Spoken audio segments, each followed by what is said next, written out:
another one. And it's your boy Melly World, back on the Watch Your Step podcast. And today, we on the CMG PRE Young Dolph Murder trial. And the reason why I say CMG PRE, we all know Dolph comes out of the PRE. You know, CMG name has been thrown around a lot during this trial, before the trial, after the trial, and the alleged facilitator of it all is on trial right now. What's his name? Hernandez Govan, or something like that. But either way it go, he's in court. Trial just started, and it's looking kind of 50-50-ish as of right now. The reason why I say that is because his lawyer did a pretty decent job today, basically, you know, speaking on Govan's part and, you know, basically trying to pick apart everybody that, you know, said he had parts in that. But not only to mention, man, it looks like what everybody thought that, you know, somebody smart and a good lawyer would do. Man, they finna throw it all on Big Jook and CMG. Big Jook passed away, I want to say last year sometime, leaving his uncle's funeral. And as soon as I seen that happen, I knew off the rip. I'm like, man, once Buddy go to court, man, they finna try to throw that all on Jook. But while they're throwing it on Jook, this is also making Yo Gotti get looked at kind of crazy, you know what I'm saying? Because when you hear CMG, the first person you think of is Yo Gotti. And not to mention all the little hoopla and how they've been tripping about how, you know, Blac Youngster ain't been rocking with Gotti. And y'all remember when that PRE and that CMG beef popped off? Y'all already know that boy Blac Youngster was frontline. He was not playing no games. He was frontline. He pulling up to the hood. You know, he was dropping them rebuttal tracks to whatever Dolph put out. And, you know, lately, you've been seeing that boy separate from them guys. Like, you know, Yo Gotti, and at one point, you know, him and Yo Gotti used to be, you know what I'm saying? Like some, you know, like some uncle and nephew type, you know what I mean? Type deal or whatever. And you don't see that no more.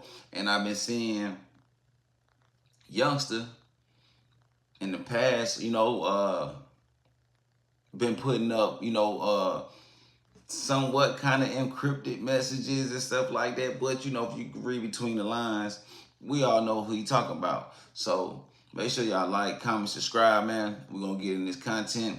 But let's just check out, you know, Govan's lawyer today in court. The case is going to come down to the guy with the machine gun that shot off Adolph Thornton.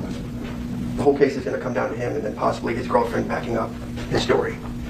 Remember, Cornelius Smith has made at least 5 different statements to law enforcement over the course of a year where everything changes.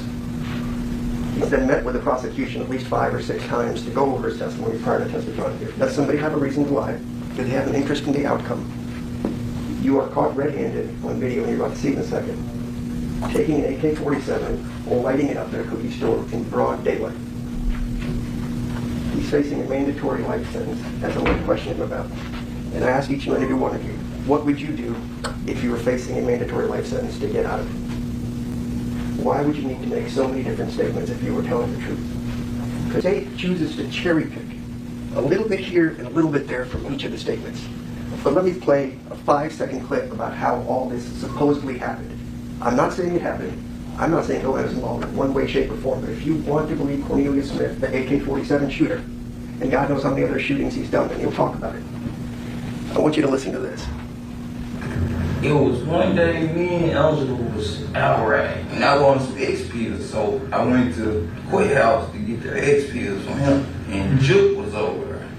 And when I walked in, there was one Quick told Jook, this little secret right here, and my Jook was like, he don't know. First, he said, take all the phones outside, you know. He ain't say my phone, he was saying quit phone, but I passed my phone to make it feel comfortable. So, took the phones outside, Jook was like, it's a hit him out of here, get him, and he got us. And I can't recall like exactly when it was, but that's what he said. People. Cornelius Smith, if you are to believe him, says in his statement, I just happened to be going by Quet's house, Govan's house, to buy some ecstasy pills with my girlfriend. Jook happened to be there. He doesn't say Quet said a word. Jook says there's a hit on everybody, and I got you, and Jook says, take the phones outside while I talk to you. Assuming you believe any of that's true. And the reason I ask you if you think any of that's true is the police never went to question Jook, aka Anthony Gibbs, or Yo Gotti, or any of the people with CMG. Never once even tried to do an interview. So this is as plain as day. Jook said do it. Quet didn't say anything. Quet lives in the poorest part of Memphis in Orange Mound, sells a few ecstasy pills to make a living, and hustles with some sports gambling. He's a nobody, and that's why I asked you about the peers. He's a throwaway that they can blame. Why did they not talk to Jook or anybody else with CMG? Ever. Now, Jook ended up getting killed in 2024, 2.5 years after the fact. Never arrested, never talked to, never interviewed, never pursued, never surveilled, nothing. Yeah, so I can't even cap. The lawyer basically saying, man, Jook, CMG, them boys was all wrapped up in this, but for some reason, y'all don't go holler at them about nothing. No interviews, no surveillance, no nothing. This is what the lawyer's saying. He like, yo, like, why is y'all talking to my client? My client's a nobody. He just over there conversating with Jook one day, and basically the pill head dude come walking in the door, and he looking like, hey man, this is, basically I can use this dude as a crash out. Hey man, go put your phone outside real quick. Let me holler at you about something. He got a dude that's strung out on the pills. Hey, but got a bag for you if you go collect this bounty. So it's just really looking like, hey man, the lawyer not really even going for y'all saying that his client had anything to do with it. You know what I'm saying? So we got to see how far his lawyer continues to run with that and how long he stay the course, because I'm thinking the Canadian dude is gonna come in there and testify and get on that stand, and and then Cross, it might go all bad for Cornelius and be a W for Govan, or it can vice versa. But the lawyer wasn't finished. He kept on cooking. You need to look at how well you remember this thing. Cornelius Smith cannot even tell you when he was propositioned to go kill somebody. The shooting happened in November 17, 2021, and the best the police can say is that this meeting, what just randomly happened, as Cornelius himself has said, was sometime between August and September, 3 months prior to the shooting taking place. 3 months. He will tell you there's no plan. All he was told by Jook was, there's a price on their heads. And that's kind of funny, because when the cops, if they testify honestly, will tell you there have been multiple attempts on Mr. Dolph's life. Twice in Charlotte by other folks, and once in Los Angeles. Everybody in Memphis knew there was a price on their head because there was a war between PRE and CMG. They were shooting each other. Yo Gotti's car was shot up here. The song 100 Shots came up after one of these things. There's a rivalry going on, and people have been shooting. The police went through this. They know this. They also pulled YouTube videos where people are openly threatening to kill Dolph. It's in their slideshow. You know what they call their investigation? Operation Cookie Monster. That's how tasteful this whole thing has gotten with these folks. I'm sorry, my arms are shaking because I'm so furious that we're here as far as the trial goes. So the other thing the government hasn't told you when we talk about first impressions is, for weeks prior to the November 17, 2021 shooting, nobody called Govan, talked to him, did anything, be it Justin Johnson or Cornelius Smith. What Cornelius will tell you, which the government didn't tell you, is that morning, it was Cornelius' daughter's birthday. But he gets a call from Justin Johnson and says, I got a car, let's go do something. They get in the car and they start driving around, just looking for somebody to kill. They just happened to see Young Dolph's car going by. And they opened fire. And they killed him. And the interesting thing is, even though nobody communicated with Govan for weeks prior to this, they didn't talk to him that morning. He didn't help him get the car. He didn't help him escape. He didn't tell him what to do. He didn't tell him where to go. He didn't do anything. It was a spontaneous issue between two young men that morning. They shot him. And you know why there's no plan? Because they just start calling random people after the shooting. They don't call Govan. They have to go someplace to get bandaged up as far as that goes. The people that helped them, never been charged as accessories to anything. They left the car across the street from Govan's house on the middle of the street, in front of the street. So if there's some master plan, that may be one of the dumbest plans you could possibly have if you're going to kill the most important person, the most famous person in Memphis, as far as that goes. Again, there were no phone contacts for weeks prior to the shooting, especially in the morning. Govan wouldn't know that the Mercedes was used. The only way anybody finds out is social media blows up right away, and multiple people start calling Justin Johnson, including Govan, who knows him, because the word's out that Justin may have done this. Trayon Ingram is another word you'll hear. He actually carjacked the white Mercedes and then gave it to these gentlemen to use in the shooting. He's not charged in this case. He's not even charged with carjacking. But he happened to pick up another murder right after this happened, and so now he's in custody for the other murder that he committed. Perhaps when making first impressions, you would have wanted to know that.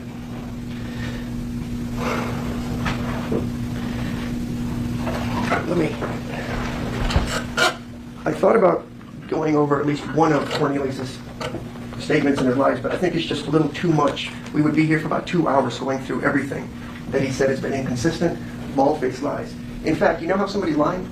Because in his first interview, that lasted a little over an hour, 32 times he told the police, "Trust me, I promise, I swear to God, I wouldn't lie to you." 32 times he says that before answering one of his questions on one of his first interviews after he's caught. And after he's caught, his girlfriend gets questioned because they ran down the license plate numbers, all that stuff with the cars. She lies through her teeth on December 14th of 2021, says, "I don't know nothing about nothing." Because Cornelius had talked to her and tried to make up a false alibi. See, where's the plan in all this? See, if I have a plan to go kill somebody, we have a place to go dig something far away. I have people that can cover for me as an alibi. I don't make random phone calls. And so Angela, who knew nothing about this, according to her, picks them up at the location where they're getting bandaged up for being shot, drives them around town, helps them out. Of course, she's not charged. She initially lies and denies everything. The police then come back and say, "We're going to charge you if you don't tell us the truth." And so on the 17th of December, 3 days later, she comes back. But what the police don't know at that time is Mr. Cornelius Smith has called 4 of his family members to reach out to Angela to get the story straight. Because he keeps saying on the jail phone calls, "Find out what she said, find out what she said, find out what she said." And then on the 17th, it comes back, and they're talking to her. And she says, "Well, we went over to that house sometime in the past, just like we talked about it." She doesn't know anybody. She said, "I can't think of his name." And the interesting part is, the officers say, "Is it somebody named Q?" And then she says, "Oh yeah, it's Quet." But remember the phrase Bobby Carter that they mentioned? Bobby Carter also lives on Bradley Avenue, and they're good friends with Cornelius Smith, and they buy pills together and do ecstasy pills together. And the other thing Angela Smith says is, Govan brought us the phone after the fact. How is that part of any plan or anything else? They called and said, "Give me a phone."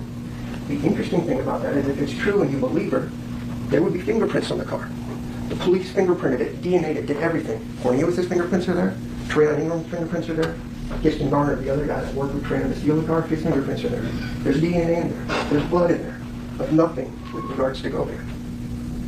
They found the car 3 days after the shooting took place across the street from Mr. Govan's house. Has nothing to do with him, didn't touch it. So if he didn't do that, how does he open the door? And frankly, how did he get the keys to open the door? See, Cornelius doesn't give you the details. Did they lock the car after he left? Where were the keys? He doesn't know about any of that stuff. So tell me how Mr. Govan got into the car and how he did it so beautifully, being dumb enough to take the murder car of one of the most famous people and say, "Let's just park it across the street," and then somehow magically wiped his print's DNA, hair, anything out of that car while he's looking for the phone. You know why that is? Because he didn't do it. What you're going to hear from Trayon Ingram is Trayon Ingram, when he stole the car, left his backpack, his wallet, and some other things in the car, and he had Justin Johnson go get them. You will hear that from Trayon Ingram's own statement with regards to that car. This is why I talk about first impressions, because they always could be misleading, and in this case, patently false. When you cherry pick the evidence that you want to tell you, and then have the cameras rolling on a high-profile case to pressure you to commit a verdict of guilty, is patently unfair. And just because he's a nobody and doesn't have money, like Gotti or Jook, his brother, who were never even questioned or charged, he's the fall guy on all this stuff. He didn't do anything. Even if you believe Cornelius All he says is, I just happened to show up there, and he said, hey, this is Little C. Jook took over and started doing all the talking. Do you think Batman could pay somebody $100,000 and you'd say, yeah, he's good for it, I don't need any validation, he's good for it? And interestingly enough, Cornelius' story also changes along with Angela's, because initially, we were supposed to be paid $1.5 million. Then after another interview, it became $1 million. Then it became $500,000. Then it became $100,000. Then it became, we were going to split $100,000 between me and Justin Johnson. And then it became, somebody gave me $50,000 in a brown paper bag. Then it became, oh no, I'm wrong about that. It was after I was arrested, somebody gave my lawyer $38,000 in a bag to represent me. That's how many times the story has shifted, as far as that goes. But the one thing that he does say is after I got the money from Mr. Jook's people, it was understood that he was on that team. Again, Jook never arrested, never talked to, even though he says that's where the money's coming from. That guy doesn't have $1 million or $100,000 or anything like that. I may walk around wearing fancy ties, but he's indignant. The judge has found that. I'm here to help him because people that are labeled as nobodies, I will not tolerate it. He needs to be fought for. He is your peer. We need to do this, right? Mr. Govan, stand up. Hold your head up high. Mr. Govan matters. You can't do this to people just for political gain because you got to solve a crime because somebody famous died. It's just wrong. But you can sit down. We can't have a society like this where you base convictions on assault rifle people opening up fire on somebody. And you remember when I told you he couldn't even remember when that meeting was, that random meeting? The best thing you could do is remember that the meeting was sometime between when you try to shoot Wu or somebody else. That's the best he could do as far as that goes. And so you have to believe if this meeting happened, for 3 months nothing goes on, and then one day it just happens. Remember I asked you about pork chops and chicken and all that kind of stuff, if you're going to do something, even if you have a plan and it changes? If you believe any of that, he didn't have any plan. If you have a plan, you have a place to go. You have a place to hide out. You have an alibi built in. None of that happens. None of that happens. And Mr. Cornelius Smith is going to get up here and tell you, I want to bare my soul, I want to come clean, I want to do all this other stuff. You know I call BS on that hard, because when he tells you that, and he will, because he's testified to it before, that he wants to bare his soul. He wants to make amends. Then ask yourself, why for 4 years didn't he just take a guilty plea and take his life sentence and start making amends? He still hasn't played anything. His lawyer's in negotiations with the government. There's, quote, no deal, but, you know, we do good things out of our heart when we're caught dead, red-handed, murdering somebody. So y'all see what the lawyer on? The lawyer, he like, look, we not finna keep just blaming basically my client, the nobody, you know, the petty, you know, pill seller for a big crime such as killing, you know, one of the most famous people in Memphis. You know what I'm saying? Like, we not finna let that be the narrative and none of that, man. Y'all didn't even go talk to nobody from CMG. Not Jook, not Gotti, none of that.